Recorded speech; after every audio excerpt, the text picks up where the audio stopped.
Jordan Decker's knuckles tightened on the steering wheel of his sleek black Audi. The 39-year-old criminal defense attorney sat frozen in his driveway, his intense brown eyes locked on the front door of his Los Angeles home. He had cut his business trip short, arriving a week earlier than planned after receiving an anonymous tip about his wife's unfaithfulness. The caller's words echoed painfully in his mind, each syllable like a dagger to his heart. Finally, Jordan stepped out of the car. The cool evening air carried a faint, unfamiliar scent, cologne that wasn't his. His jaw clenched, suspicions flaring as he walked toward the house. He slipped his key into the lock, his hand trembling slightly, betraying the turmoil within. The door creaked open to reveal Madison, reclining on the living room sofa. Her eyes widened with shock and a trace of guilt. "Jordan, you're home early," she exclaimed, her voice a pitch too high. Jordan's gaze swept the room, noting the hastily arranged cushions and the lingering scent of that foreign cologne. Without a word, he climbed the stairs, each step deliberate and heavy. In the bedroom, the scene unfolded. Rumpled sheets hastily smoothed, but still marked by two bodies, and a man's cufflink on the nightstand, clearly not his. Jordan picked it up, examining it closely. It was an expensive piece, a bold statement of wealth. Years of legal training took over, his emotions replaced by cold, strategic thinking. He wouldn't give Madison the satisfaction of a heated argument. No, he would handle this as he would a witness on the stand, with precision. Jordan inhaled deeply, bracing himself for the performance of his life. He'd play the unsuspecting husband while gathering the evidence needed to ensure Madison would regret her betrayal. Over the following days, Jordan maintained an air of normalcy that could convince even the toughest jury. He kissed Madison goodbye each morning, engaged in small talk at dinner, and endured her awkward attempts at intimacy with a well-rehearsed smile. Meanwhile, he plotted his next move. In his office, Jordan dialed Dave Russo, a seasoned private investigator he'd worked with for years. "Dave, I need your help. This one's personal," Jordan said quietly, despite the privacy of his corner office.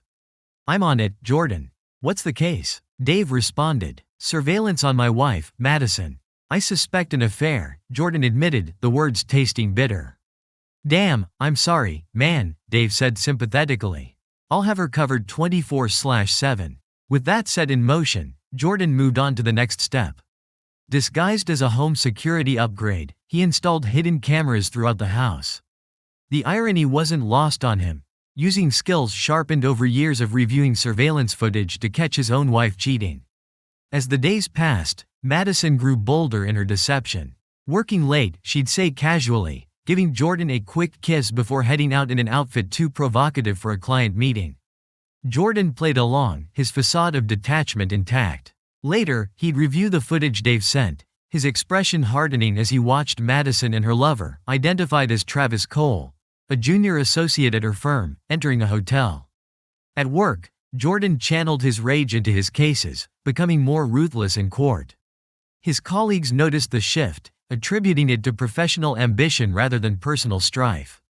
"You were brilliant today," Laura, his loyal paralegal, praised after a particularly intense trial day. "I've never seen you this sharp."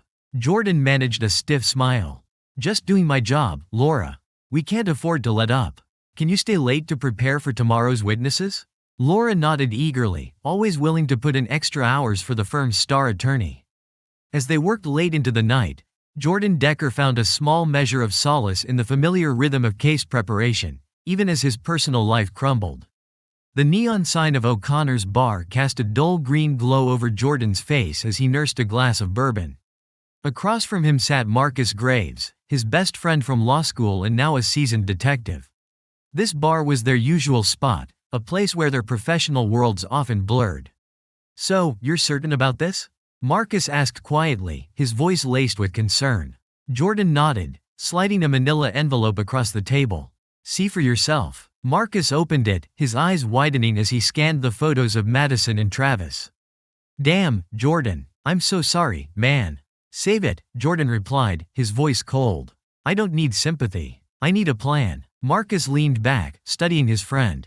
The Jordan he knew, always composed, always in control, was still there, but there was now a dangerous edge in his eyes. "All right," Marcus said finally. "What do you want to know about this Travis character?" Everything, Jordan responded, taking a slow sip of his bourbon. His past, his weaknesses, his secrets. I want it all. Marcus nodded, pulling out his phone. I'll make some calls, pull some strings. But, Jordan, it's not too late to confront Madison. Maybe you can work things out. Jordan's laugh was harsh, devoid of any humor. Work things out? No, Marcus. She made her choice. Now she'll face the consequences. Over the next hour, Marcus's contacts delivered results. Travis Cole's history unfolded before them: workplace affairs, hidden financial issues, and a reputation for stepping on others to climb the corporate ladder. As the information poured in, Jordan's mind assembled it like a complex legal strategy. He could use all of it. Thanks, Marcus, Jordan said, standing up. I owe you one. Marcus grabbed his arm. Just be careful, okay? Don't do anything reckless. Jordan's smile was sharp, never reaching his eyes. Reckless? No. Calculated? Absolutely. In the following weeks, Jordan transformed. The pain of Madison's betrayal became fuel, pushing him to reshape himself into a man with nothing to lose and everything to gain. Before dawn each day, he hit the gym, pushing his body to the limit. Each representative, each mile on the treadmill was a step further from the man Madison had betrayed. His once soft lawyer's physique became lean and muscular. At the office, he worked longer hours than ever. Cases that once seemed difficult crumbled under his relentless approach. Plea deals were struck, evidence was suppressed, juries were swayed by his fierce arguments. Laura, his paralegal, noticed the change, her admiration for Jordan growing. You're on fire lately, she remarked one evening as they prepared for another trial. I've never seen you this intense. Jordan paused, looking up from his review of witness statements. Life's too short for half measures, Laura. We either give it our all or we don't bother. Meanwhile, Madison remained oblivious to the storm gathering around her. Her affair with Travis continued, her lies growing more frequent and careless. One night, as Jordan sat in his home office reviewing case files, Madison entered, wearing a silky nightgown. Honey, she purred, why don't you come to bed? You've been working so hard lately. Jordan looked up, his eyes cold as they lingered on the woman who had once meant everything to him. I'm not tired, he replied flatly, turning back to his work. Madison's face fell, confusion and unease crossing her features as she left the room. Jordan allowed himself a small smile. The pieces were falling into place. Soon, he would be ready to make his move. Jordan sat in his office, his intense brown eyes focused on the computer screen. The screen's glow highlighted his face, now leaner and more chiseled from weeks of rigorous workouts. His fingers moved swiftly across the keyboard as he drained the joint accounts he shared with Madison. He paused, a faint smile forming as he watched the numbers drop. This was just the start. With a few more keystrokes, he transferred their assets into accounts only he could access. It wasn't about the money. Jordan had always been the primary earner. This was about control, about cutting off every source of comfort Madison might seek in the aftermath of her betrayal. Next was a meeting with Rachel Carter, the city's top divorce attorney. Jordan had faced her in court many times, always respecting her ruthless approach. Now, he would harness that ruthlessness for his own gain. Jordan, Rachel greeted, her handshake firm. I must say, I never expected to see you on this side of the table. Life's full of surprises, Rachel, Jordan replied, his voice devoid of emotion. Some more unpleasant than others. As they discussed strategy, Jordan laid out the evidence he had gathered. Rachel's eyes widened slightly, impressed by his thoroughness. You've certainly done your homework, she commented. This should make things. Interesting. Jordan nodded. I want this to be quick and decisive. Madison doesn't get to walk away from this unscathed. Rachel's lips curled into a predatory smile. Oh, I can assure you, she won't. With the legal groundwork set, Jordan moved on to the next phase of his plan. He made an anonymous call to the HR department of Madison's firm, disguising his voice. Thank you for bringing this to our attention. We'll investigate immediately, came the response. Jordan hung up, a wave of satisfaction washing over him. The dominoes were in place, now, it was time to knock them down. Friday evening arrived, and Jordan knew Madison would be meeting Travis. He waited until he heard her car pull out of the driveway before springing into action. Moving swiftly through the house, he gathered Madison's belongings, designer clothes, shoes, jewelry, all of it stuffed haphazardly into large trash bags. In the walk-in closet, Jordan paused, his gaze landing on Madison's wedding dress. The white fabric seemed to mock him, a symbol of broken vows. With deliberate slowness, he lifted the dress from its hanger. Even in the most high-pressure courtroom moments, his hands never shook, and they didn't now as he picked up a pair of scissors. The sound of tearing fabric filled the room as Jordan methodically slashed the dress, each cut as precise and calculated as Madison's betrayal. When he finished, the once beautiful gown was reduced to tattered rags. Next, Jordan called a locksmith, who arrived promptly, slightly puzzled by the urgency of the late-night request. "I need all the locks changed," Jordan instructed. Immediately, the locksmith nodded, sensing the tension. "Yes, sir. I'll get right on it." As the locksmith worked, Jordan carried the trash bags to the front porch, arranging them neatly, a final act of consideration for a woman who had shown him none. Finally, Jordan took out a piece of paper and a pen. His handwriting was steady as he wrote, "Hope he was worth losing everything for." He placed the note atop the bags, weighed down by Madison's now worthless wedding ring. With one last glance at the home he had shared with Madison, Jordan walked away. He drove to the city's most exclusive hotel, checked in, and ordered a bottle of their finest bourbon. As he poured himself a glass, he allowed a small smile. The stage was set. Now, he would wait for the curtain to rise on Madison's new reality. The night air was thick with the scent of alcohol and cheap perfume as Madison stumbled out of Travis's car. Her laughter, too loud and slightly hysterical, cut through the quiet suburban street. "Shush," Travis hissed, his eyes darting nervously. "You want to wake the whole neighborhood?" Madison rolled her eyes, fumbling in her purse for her keys. "Oh, lighten up, Travis. Jordan's probably passed out in his office again. He never notices anything anyway." But as she approached the front door, Madison's alcohol-addled brain began to register the scene before her. Trash bags littered the porch, and the key wouldn't fit in the lock. "What the hell?" she muttered, confusion quickly sobering her. Her eyes fell on the note atop the bags, and as she read Jordan's words, the blood drained from her face. "No, no, no," she whispered, panic rising. Travis sauntered up behind her, his arrogance palpable. "What's the problem, babe? Forgot your key?" Wordlessly, Madison thrust the note at him. Travis read it, his smug expression faltering. "So what? The bastard figured it out. Big deal. You're better off without him anyway." He wrapped an arm around Madison's waist, but she shrugged him off, her mind racing. This wasn't how it was supposed to go. Jordan was meant to be oblivious, content in his workaholic bubble while she enjoyed the best of both worlds. I need to talk to Jordan," she stammered, pulling out her phone. Travis's face darkened. "Are you serious? After everything, you're going to run back to him?" Madison ignored him, her fingers shaking as she dialed Jordan's number. It went straight to voicemail. Desperately, she left a series of frantic messages, each one more desperate than the last. As the night wore on, Madison alternated between crying and raging, while Travis grew impatient. "Look," he finally snapped, "either come with me or don't. But I'm not standing out here all night while you have a meltdown." Madison stared at him, suddenly seeing the selfishness lurking beneath his charming exterior. With no other option, she gathered what she could carry and got back into Travis's car, leaving the wreckage of her marriage on the porch. The next morning, Madison and Travis arrived at Jordan's office, a united front of indignation. They burst through the door, ready for a confrontation, only to find Jordan calmly sitting behind his desk, as if he'd been expecting them. "Ah, Madison, Travis," he said, his voice cool. "I was wondering when you'd show up." Madison stepped forward, her face a mask of anger and fear. "Jordan, what the hell do you think you're doing? You can't just throw me out of my own home." Jordan raised an eyebrow. "Your home? I think you'll find that legally, it's my home. But please, have a seat. We have much to discuss." As they sat down, Jordan reached into his desk drawer, pulling out a thick manila envelope. "I took the liberty of having these drawn up," he said, sliding divorce papers across the desk.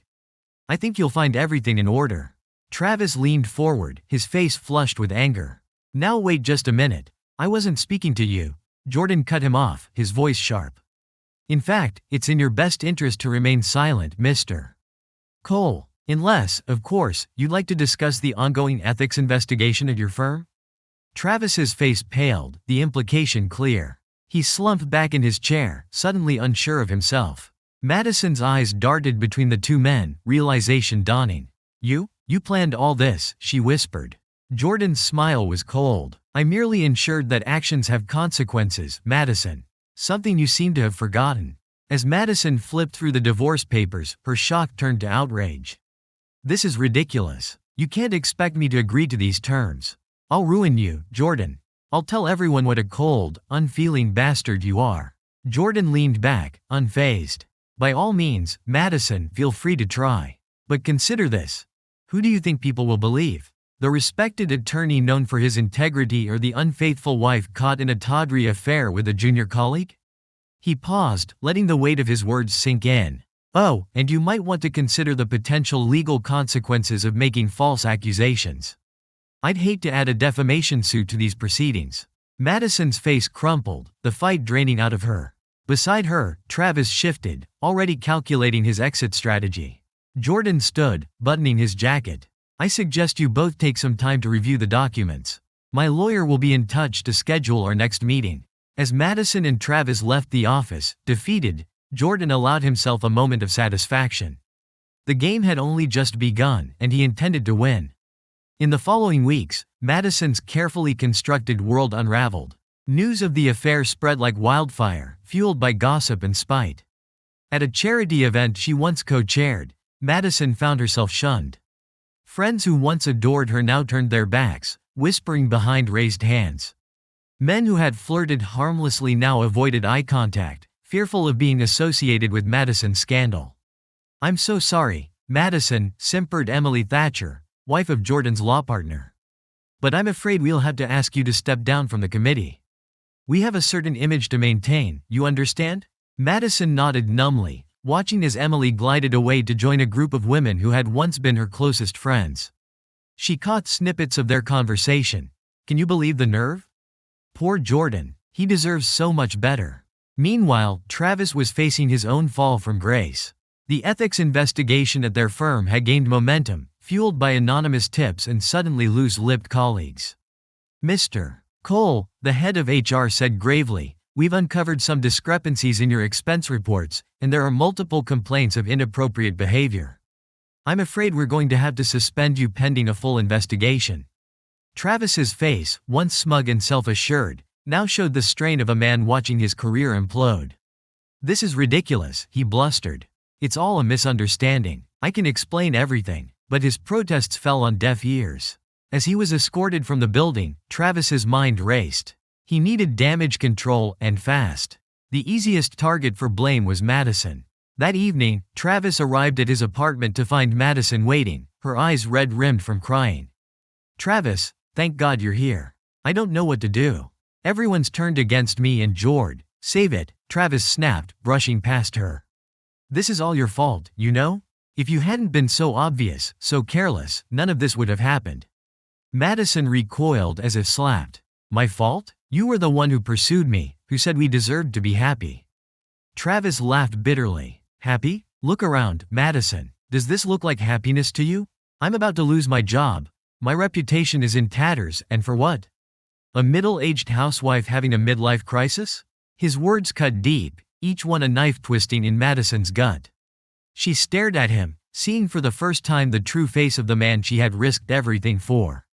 Get out, Travis said, his voice cold. I need to figure out how to salvage what's left of my life. And I can't do that with you hanging around. Madison left, her world spinning.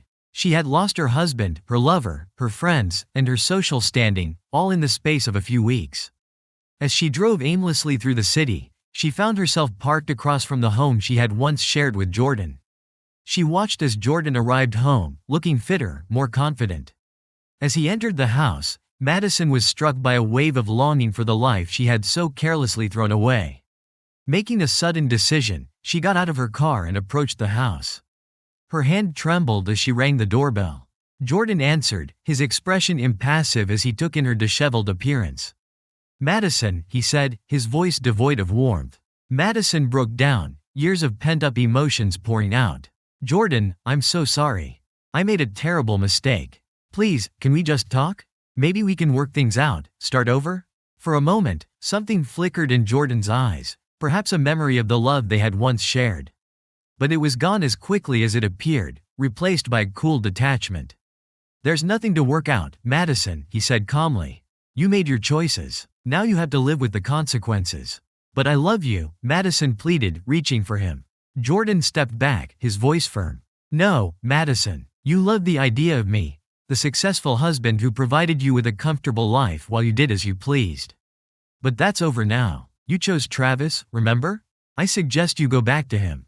"Travis left me," Madison whispered, her voice small and broken. Jordan's laugh was without humor. "Of course he did. Men like Travis always do when things get tough." He paused, studying her for a moment. "I'd say I'm sorry, Madison, but the truth is, I'm not. You brought this on yourself." With that, he closed the door, leaving Madison alone on the porch, the same porch where weeks earlier she had found her life packed into garbage bags. As Madison walked away, shoulders slumped, she didn't see Jordan watching from the window. His face was a mask of calm resolve, but inside, a storm of emotions raged. He had loved Madison once, deeply and completely. But that love had been burned away by her betrayal, leaving behind a man forged in the fires of pain and determination. Jordan turned away from the window, his mind already moving on to the next phase of his plan. The divorce proceedings would begin soon, and he intended to emerge victorious, just as he did in the courtroom. Madison had underestimated him, had taken his devotion for granted. Now, she would learn the true cost of her betrayal. As he settled into his home office to review case files, Jordan allowed himself a small smile. He was Jordan Decker, respected attorney, a man of integrity and strength. And he was just getting started. The imposing courthouse loomed before Jordan as he strode up the steps, his tailored suit a symbol of professionalism. Behind him, a few paces back, Madison scurried to keep up, her once confident demeanor reduced to nervous glances and fidgeting hands. Inside, the courtroom buzzed with anticipation. High-profile divorces were always a spectacle, but this one promised to be particularly juicy. Jordan took his place at the plaintiff's table, his posture relaxed yet alert. His eyes briefly met those of his attorney, Rachel Carter, who gave him a slight nod of reassurance. Across the aisle, Madison huddled with her lawyer, a young man named Brian Hodges. His suit was ill-fitting, his tie slightly askew, a stark contrast to Jordan's polished appearance. Madison leaned in, whispering urgently to Brian, who seemed overwhelmed by her rapid-fire instructions. As the judge entered and the proceedings began, the difference in preparation became glaringly apparent. Rachel's opening statement was a masterpiece of legal rhetoric, painting a clear picture of Madison's infidelity and financial misconduct. She wove together the evidence Jordan had meticulously gathered, creating a narrative that left little room for sympathy toward Madison. Brian's rebuttal was weak in comparison. He stumbled over his words, trying to portray Madison as a victim of a loveless marriage. But his arguments fell flat in the face of the mountain of evidence against her. Madison's attempts to claim alimony were systematically dismantled. Rachel presented bank statements showing suspicious transfers, credit card bills from lavish hotel stays, and even receipts for expensive gifts, all linked to her affair with Travis. "Your Honor," Rachel said, her voice crisp and confident, "Ms. Decker's claim for alimony is not only unwarranted but insulting. The evidence clearly shows that she has been misappropriating marital funds for her extramarital activities. To award her additional support would be to reward her deceit." Madison's face reddened, a mix of anger and humiliation. She turned to Brian, hissing, "Do something. Aren't you supposed to be defending me?" Brian shifted uncomfortably. "Ms. Decker, I'm doing my best, but the evidence. I don't want to hear about the evidence," Madison snapped, loud enough for nearby spectators to hear. "I want you to earn your fee and get me what I deserve." The judge's gavel came down hard. "Ms. Decker, control yourself, or you'll be held in contempt." Madison slumped back in her chair, shooting daggers at Jordan with her eyes. But Jordan remained impassive, his focus on the proceedings unwavering. The climax of the day came with Travis's testimony. As he took the stand, his usual smug demeanor was replaced by nervous energy. His eyes darted around the courtroom, refusing to meet Madison's gaze. Rachel approached him, her smile predatory. "Mr. Cole, please tell the court about the nature of your relationship with Ms. Decker." Travis swallowed hard. We had an affair. It started about a year ago. And who initiated this affair? Rachel pressed. Travis's eyes flicked to Madison, then away. Madison did. She was always flirting at the office, suggesting we work late together. One night, she just came onto me. A gasp rippled through the courtroom. Madison half rose from her seat, her face contorted with rage. You lying bastard, she shouted. You pursued me. You said I deserved better than Jordan.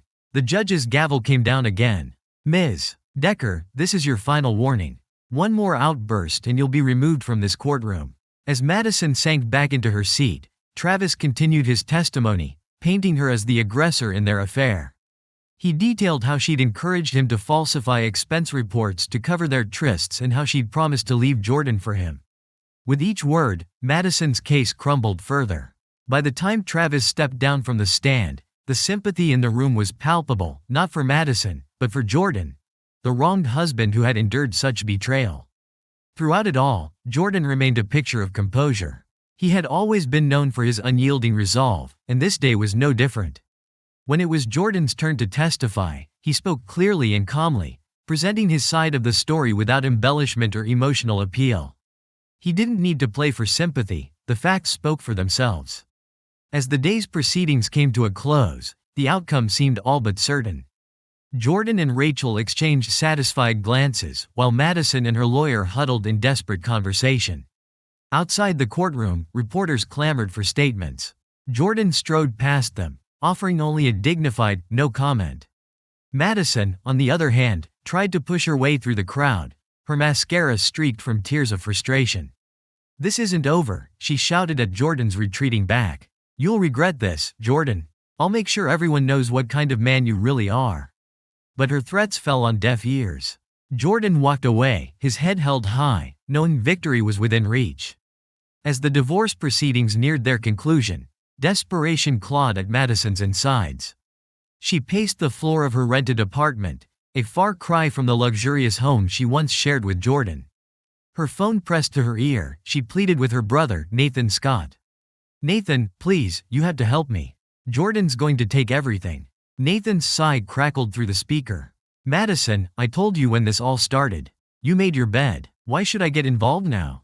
Because you're my brother. Madison's voice rose hysterically. Family is supposed to stick together. I need you to find something, anything, that we can use against Jordan. There has to be dirt somewhere. There was a long pause before Nathan responded. Fine, I'll see what I can dig up. But Madison, don't get your hopes up. Jordan's always been straight as an arrow. Madison's relief was palpable. Thank you, Nathan. I knew I could count on you. In the days that followed, Nathan began his reluctant investigation into Jordan's past. He called old contacts, scoured public records, and even hired a private investigator. But at every turn, he came up empty-handed. Instead of dirt, Nathan found a trail of good deeds. Pro bono work for domestic violence victims, anonymous donations to children's charities, and mentoring programs for at-risk youth. With each discovery, Nathan's respect for his former brother-in-law grew. Meanwhile, Madison's world continued to shrink. Her phone rarely rang anymore, and her social media accounts were eerily quiet. The few times she ventured out, she was met with cold shoulders and whispered comments. One afternoon, as Madison was drowning her sorrows in a bottle of wine, a knock at the door startled her. She opened it to find Travis standing there, his appearance a shadow of his former polished self.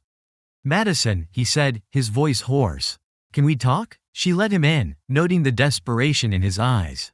Travis paced the small living room. I'm finished, Madison. The ethics board. They're going to disbar me. I've lost everything. For a moment, Madison felt a flicker of sympathy, but then she remembered his betrayal in the courtroom, and her heart hardened. What do you want from me, Travis? In case you haven't noticed, I'm not exactly in a position to help anyone. Travis turned to her, his eyes pleading. I thought maybe we could try again. Start over somewhere new. We could support each other. Madison stared at him, disbelief turning to disgust. Are you serious? After everything that's happened? After you threw me under the bus in court, you think we can just start over? I know I messed up, Travis said, reaching for her hand. But we had something real, didn't we? We can get that back. Madison jerked away from him. Get out, she hissed. Get out and don't ever come back. You're pathetic, Travis, a coward who can't face the consequences of his own actions. As she slammed the door behind him, Madison felt a strange sense of clarity. For the first time, she saw Travis for what he truly was, not the dashing, successful man she'd fantasized about, but a weak, selfish coward. The next day, Nathan arrived at Madison's apartment, a thick folder under his arm. His face was grim as he sat across from his sister. "I've got good news and bad news, Madison," he said. "The good news is, I found something. The bad news is, it's not going to help you. In fact, it might make things worse." Madison leaned forward, hope and dread warring in her chest. "What is it, Nathan? What did you find?" Nathan opened the folder, spreading out documents on the coffee table. "Jordan's been doing pro bono work for a domestic violence shelter, not just legal aid, but financial support, too. He's been using his own money to help victims start new lives." Madison's face fell. "How is that bad news? There has to be an angle we can use, right? Maybe he's embezzling funds or—" "Stop it, Madison," Nathan cut her off sharply. "Just stop. Do you hear yourself? You're talking about trying to smear a man who's dedicating his time and money to helping abuse victims. And for what? Because he stood up for himself after you cheated on him?" Madison recoiled as if slapped. "Whose side are you on, Nathan?" "The side of decency, apparently," Nathan retorted. He stood up, gathering the documents. "I'm done, Madison. I can't be part of this anymore. You need to take a long, hard look at yourself and the choices you've made." As he headed for the door, Nathan paused. "Oh, and one more thing. I found evidence of some assets you've been hiding. Offshore accounts, some creative accounting with your personal expenses. I'm turning it all over to Jordan's lawyer." "You can't do that," Madison shrieked. "I'm your sister." Nathan looked at her sadly. "Yes, you are. And because you're my sister, I'm going to give you some advice. Accept what's coming, Madison. Take whatever settlement Jordan offers and use it as a chance to start over. Be better." With that, he left, leaving Madison alone with the realization that she had truly lost everything. The courtroom was packed on the day of the final ruling. Jordan sat at the plaintiff's table, as composed as ever in a crisp charcoal suit. Beside him, Rachel Carter radiated confidence. Across the aisle, Madison slumped in her chair, her appearance a far cry from her once polished self. As the judge entered, a hush fell over the room. Judge Miranda Holbrook, known for her no-nonsense approach, surveyed the courtroom before speaking. After careful consideration of all evidence presented, this court is ready to issue its ruling in the matter of Decker v. Decker. Madison straightened in her seat, a last flicker of hope in her eyes. Jordan remained still, his expression neutral. "This court finds overwhelmingly in favor of the plaintiff, Jordan Decker," Judge Holbrook announced. The defendant, Madison Decker, is found to have engaged in marital misconduct through her extramarital affair. Furthermore, her attempts to claim alimony are denied based on evidence of financial misconduct during the marriage.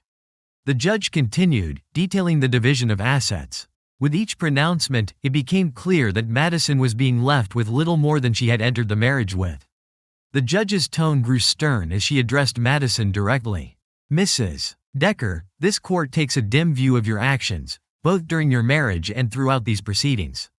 Your attempts to malign Mr. Decker's character have been found baseless and potentially libelous. You would do well to accept this ruling and move forward with your life." As the judge's gavel fell, finalizing the divorce, a weight seemed to lift from Jordan's shoulders. He shook hands with Rachel, thanking her for her excellent work. As they gathered their things to leave, Jordan caught sight of Madison. She stood alone, tears streaming down her face as the reality of her situation sank in. For a brief moment, their eyes met. Madison's gaze held a mixture of anger, regret, and dawning realization of all she had lost. Jordan's remained impassive, offering neither forgiveness nor condemnation. He simply nodded once, then turned away. As Jordan exited the courtroom, he was met with a sea of supportive faces. Colleagues, friends, and even a few of Madison's former social circle were there, offering congratulations and words of support. Among them was Angie, his loyal paralegal. Her eyes shone with admiration as she approached. "Congratulations, Jordan. You handled this whole ordeal with such grace and strength." Jordan allowed himself a small smile. "Thank you, Angie. I couldn't have done it without the support of the firm. And your hard work." As they chatted, neither noticed Madison watching from the shadows, her face a mask of bitterness as she witnessed the respect and admiration Jordan commanded. Months passed, and life moved on. Jordan threw himself into his work with renewed vigor, his reputation only enhanced by the dignified way he had handled his personal troubles. His pro bono work expanded, and he found a deep sense of satisfaction in helping those truly in need. One evening, at a celebration for his promotion to partner at the firm, Jordan found himself in conversation with a striking woman he hadn't met before. "Jordan Decker," he introduced himself, extending his hand. "Sylvia Reinhardt," she replied, her handshake firm and confident. "I'm a neurosurgeon at Metro General. Your colleague Mark was just telling me about your recent work with the domestic violence shelter. It's incredibly admirable." As they talked, Jordan found himself drawn in by Sylvia's intelligence and wit. For the first time since his divorce, he felt a spark of interest, a reminder that life still held possibilities. Their conversation was interrupted by the managing partner calling for a toast. As Jordan excused himself to join his colleagues at the front of the room, he caught Sylvia's eye. She smiled warmly, and he found himself looking forward to continuing their conversation. Later that night, Jordan sat in his home office, contentedly reviewing notes for an upcoming case. His eyes drifted to a framed note on his desk, the same one he had left for Madison on that fateful night. "I hope he was worth losing everything for." Once a reminder of betrayal, the note now served a different purpose. It was a testament to his strength, a reminder of the adversity he had overcome. Jordan smiled, feeling truly at peace for the first time in years.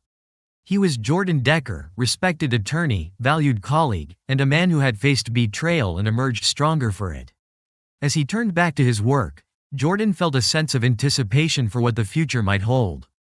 He had weathered the storm and come out the other side, ready to embrace whatever challenges and opportunities lay ahead.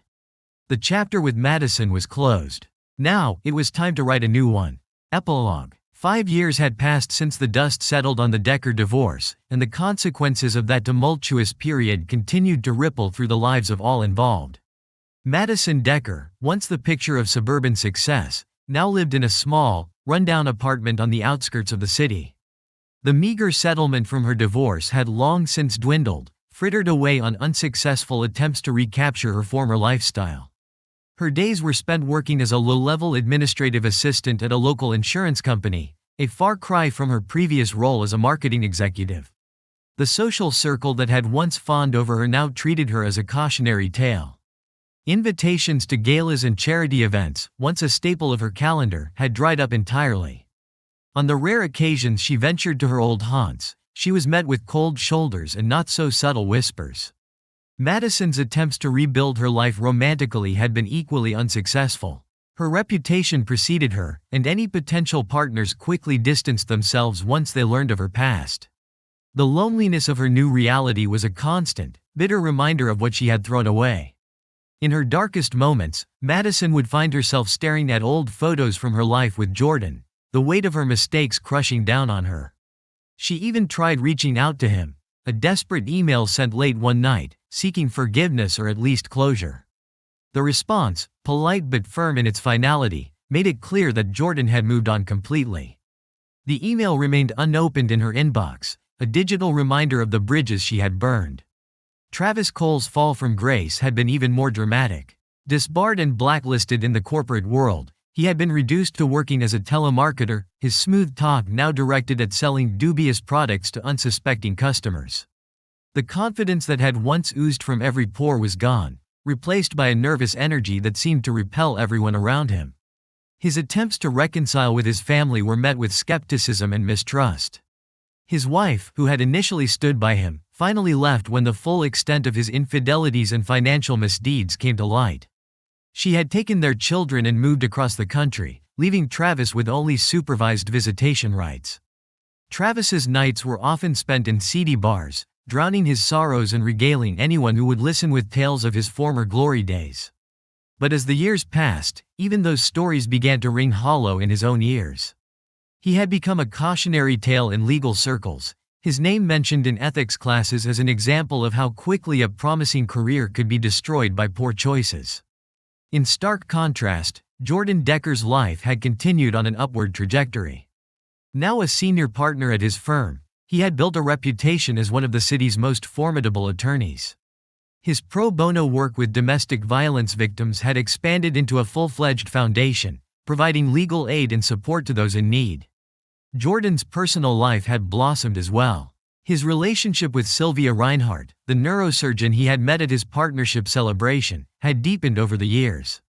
They married in an intimate ceremony 2 years after their first meeting, their connection built on mutual respect, shared values, and a deep understanding of each other's dedication to their professions. Together, Jordan and Sylvia became a power couple in the city's philanthropic circles. Their annual charity gala for the Domestic Violence Foundation was the highlight of the social calendar, drawing support from the highest echelons of society. The event was always bittersweet for Jordan, serving as a reminder of how far he had come since the dark days of his divorce. Angie, Jordan's once loyal paralegal, had flourished under his mentorship. With his encouragement, she pursued her law degree while continuing to work at the firm. Now a junior associate, she was quickly making a name for herself as a sharp and dedicated attorney. The admiration in her eyes when she looked at Jordan had transformed into deep respect and gratitude for the role he had played in her professional development. Gerard Pace, Jordan's detective friend, had risen through the ranks to become chief of detectives. He and Jordan remained close, often collaborating on cases that straddled the line between criminal and civil law. Their friendship, forged in the crucible of Jordan's personal crisis, had only grown stronger over the years. Nathan Scott, Madison's brother, had cut ties with his sister after the divorce proceedings. His decision to prioritize integrity over family loyalty had been difficult, but as the years passed, he found peace in knowing he had made the right choice. He channeled the experience into his own personal growth, becoming an advocate for ethical business practices in his industry.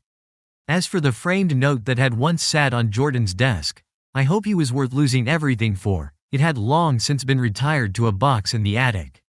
Jordan no longer needed the reminder of his past pain. Instead, his office displayed photos of his work with the foundation, his wedding to Sylvia, and the various awards he had received for his legal and philanthropic efforts. One crisp autumn evening, as Jordan and Sylvia strolled hand in hand through the park near their home, they passed a bench where a solitary figure sat hunched over. It was Madison, though the years had not been kind to her. For a moment, Jordan felt a flicker of an emotion he couldn't quite name, not regret or longing, but perhaps a quiet acknowledgement of the strange twists of fate. Sylvia squeezed his hand, bringing him back to the present. As they continued their walk, Jordan reflected on the journey that had brought him to this point. The betrayal that had once threatened to destroy him had instead been the catalyst for a life far richer and more fulfilling than he could have imagined. As the sun set over the city skyline, Jordan Decker walked toward his future, the echoes of the past fading with each step. He had paid the price of betrayal, but in doing so, had gained a life of purpose, love, and unwavering integrity. It was a price that, in the end, had been worth every penny.